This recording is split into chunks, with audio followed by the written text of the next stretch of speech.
We have been talking about leading a team, and there's one dimension of leading people that we still need to address, which is leading always brings progress. Leading is evaluating. How are we doing? How do we know whether we are winning? As a leader, I constantly have to understand it is my role to sit with the people that I lead to help to clarify the win. Clarify the win for the individual, clarify the win for the team, clarify the win for the vision, clarify the win for the goal and for the tasks related to achieving that vision. It's clarifying the win everywhere in whatever we are doing. Another way that I like to put it is, what does success look like for us? What does success look like for you? What does it look like for us as a team? And as your leader, I have an opportunity to clarify the win with you. It's my responsibility to evaluate progress. Are we getting to where we want to get? And people enjoy when you set yourself up as a coach, not as a boss who is saying, I'm going to check you up and see if you achieve your goals, but as a coach. Can I help you? Can I facilitate you as your leader so that you achieve what we have clarified as the win, what we have defined as success together? Now, it is just as simple as not just defining what we want to achieve, but also defining by when do we want to achieve that. I'll give you an example. Let's say the goal is to drive down to Cape Town. That's the goal. Now, if that is the goal, let's define it in what I've just called clarifying the win. And so, all right, my sense of success is that I want to get to Cape Town within 2 days, and I want to make sure that everybody is still in the car who started the journey with me. So it's not just reaching Cape Town, it's got some dimension to it. And people sometimes ask me, Jean, what about the debate over input versus output? Some people say, I don't measure input. Input is where I tell people, this is what you have to do, and I'm going to check you up, and you have to clock in at 8 and clock out at 5, and you have to do what I'm telling you what to do. Other people say, no, let's measure output. And say, no. It doesn't matter how you do it. As long as the job gets done, then I am happy. Unfortunately, I think these two opposites do not capture the wisdom of what I think should happen when you put both of them together. We do have to measure outcomes and output, but we also have to measure input. Let me use the same example. If you said the goal is to get down to Cape Town, and you're going to do it on your own, in your own way, and it's going to take you 9 months to get to Cape Town, that doesn't really make sense, because output, if we just measure output, I should have been happy. You reached Cape Town. The point is that there could be a more effective and a shorter route if we measure both the output and the input and say, all right, I'm not going to clock you in and out. You're going to have some space maybe to choose your own route, but it has to be done by a certain point. And that means that good leaders create an environment where people are not afraid to face the brutal facts. There's such a sense of insecurity. After I've done something, for instance, let's say I've done this teaching now, and you are a communication coach. You're sitting down with me, and you're giving me some feedback on how I did with this particular task of leadership. I could feel insecure and defensive. Or, if you are a great leader, you will create a context for me where I want to have feedback, because I know if I get good feedback and it's an environment of acceptance and love, I'm going to grow. I'm going to become better at this. I'm going to achieve success to a higher level of success, a higher degree of success because of the coaching. Great leaders create an atmosphere where people are willing to face the brutal facts and say, yes, we did get to Cape Town, but it just took too long. Or we did get to Cape Town, but you lost everything on your way. You went down to Cape Town so fast that you broke speed records and destroyed other vehicles on your way to get there. So these are stupid examples, but it shows you how powerful good leadership can be if you understand how to do what I've just said. Situational leadership is a little booklet that Kenneth Blanchard put together called The 1 Minute Manager and the Leader. And it helps me to know how to do what I've just said now. I know that sometimes when people do not have experience, they need directive leadership. They need me as a leader to manage the input, to tell them what to do, where to do it, when to do it, and how to do it. But when people gain experience, they don't need that kind of directive leadership anymore. They need supportive leadership. And as a leader, I've discovered that with every individual that I lead, the answer to the different tasks that I expect of them could be different. It could be possible that they have a new task, maybe in a financial direction that they've never done before, and I need to be directive as I lead them in regards to that task. But in terms of communication, for example, they may have a lot of experience and it doesn't help to be directive. They need support, they need participation, they need space. So the booklet is awesome, and it helps me to know as a leader how to lead input, lead output, how to measure input, measure output, clarifying the win, and people want to know, when am I successful? I want to end this whole journey as we spoke about leading, the art of achieving goals through people, achieving goals that are beyond my own capacity, goals that are bigger than what I could have done on my own. I've always believed that good leaders know how to facilitate celebration in their teams. It's not just building the team. It's not just disciplining the team. It's not just achieving the goals. It's not just vision casting. It's not just knowing what the cause is. It's not just goal setting.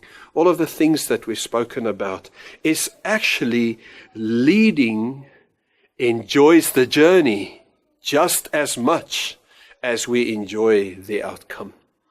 And I want to challenge you to consider for the last couple of minutes some of the big themes that I have discovered in the teams of great leaders. The first theme is appreciation. It is a context where we appreciate the value that every individual brings to the team. It lets people feel that they are valuable. When you sit them down and you just tell them what you appreciate. I appreciate the effort. I appreciate the initiative. I appreciate the contribution. I appreciate the teamwork. I appreciate the fact that you held back when you had to and that you participated when you had to. It's all of those different elements that people that you lead are constantly waiting for you to communicate appreciation. The different love languages can help you to know how to communicate that. Maybe sometimes with gifts, maybe sometimes with words of affirmation, maybe sometimes just quality time, sitting down with your team and talking. Maybe sometimes they just need a hug, and maybe sometimes they need you to do them a favor. These are just some of the ways that you can appreciate people. So celebration is a context where people feel that they are appreciated. The other thing that I love celebrating, and by the way that I do it is I have a weekly meeting where this is all that we do. We just celebrate together. We appreciate each other, and we've got a fun way that we do that, and people go out of that meeting and with a sense that I am valuable. But I also believe that every week we have to celebrate small victories. This is such a fantastic tool in the hands of a leader, is If you celebrate something publicly, you are rewarding people. And reward, there are so many ways that you can reward. It's not just with verbal appreciation and public acknowledgement. It could be financial acknowledgement as well. With a bonus or so, you are just telling people, I want to celebrate what you have done. And small victories always need to be celebrated. Our tendency is that we want to celebrate the huge changes and the huge outcomes and the big things that people achieve. But in a team culture, people need to know that we will celebrate the small stuff as well. And what I've discovered is that what I celebrate will eventually accelerate.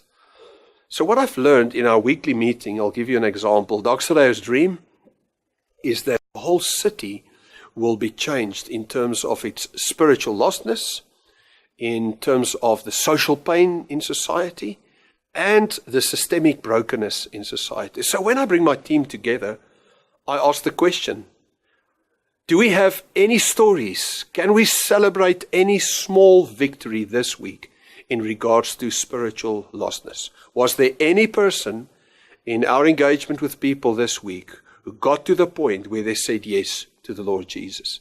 And then we celebrate those victories. And then I ask the question, was there any social pain, somebody who went through a tough time, that we were able to change that situation? And then we celebrate that. And are there any of the systems in society that we were able to affect so that things are happening at a higher level because of the influence of the kingdom of God? It's lost, pain, and broken. And in every week we are celebrating small victories in these three categories, city changers who are affecting these three elements. And every time that we celebrate that, people know that is what we expect of them. What you celebrate will accelerate. So in the next week, I know that my team are looking out for opportunities to address these three goals in our city, because we have been able to clarify the win. People know what success is. And when we come together, we celebrate every small sense of success. And then you see something of a momentum in an atmosphere of appreciation. We are celebrating what is worth celebrating. And I want to add one more dimension to that. Celebration sometimes is difficult if you just have the end in mind. Yes, we want the whole city to be saved. You guys, you have to pull up your socks. You know, the city is not saved. Go out. What are you sitting here for? Come on, get out. Let's go and save the city. That could be one approach. Or you could choose to cheer the progress. And I want to use rugby as an example. You're sitting on the stands, you're watching the rugby game. So what do the people do? They sit there quietly and they wait for the last minute. And if the ref blows his whistle and he says the game is over, then we jump up and we cheer because the team has won. Is that true? No, it's not true. We celebrate and we cheer every sense of progress. If somebody gains 5 meters, we're on our feet and we are celebrating. I want to encourage you, great leaders know how to do that with their teams. They know how to see the progress in regards to what the win could be, and to celebrate and to cheer the progress. I think this is so important that as a leader of a team, a sense of celebration, of appreciation, of small victories, a sense that there is progress, motivates your team to go far beyond what they would have committed and given. There's one more dimension that I have to end with, and that is that great leaders knows how to also facilitate rest in their teams. You know, as an individual, you cannot be fully engaged for months without a time of rest. So one of the crucial things that I monitor in my team is I look at how tired and wasted they are, and I lead them to establish a rhythm in their lives, to have a team rhythm where we're not fully engaged the whole time. We have an example where we talk about the bubble, so every term for us, every school term, has a 6-week bubble where there's a higher level of engagement, and then you have 2 weeks in the beginning and 2 weeks at the end of the term where the energy is a little bit lower. So we make sure that we are fully engaged in the bubble. But then when it peters out a little bit, I encourage the team to rest.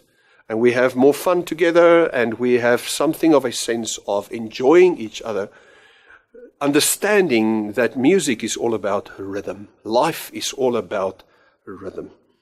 My last comment in this whole series is that I believe meaning comes in not just achieving the goals, but meaning also comes in doing life together.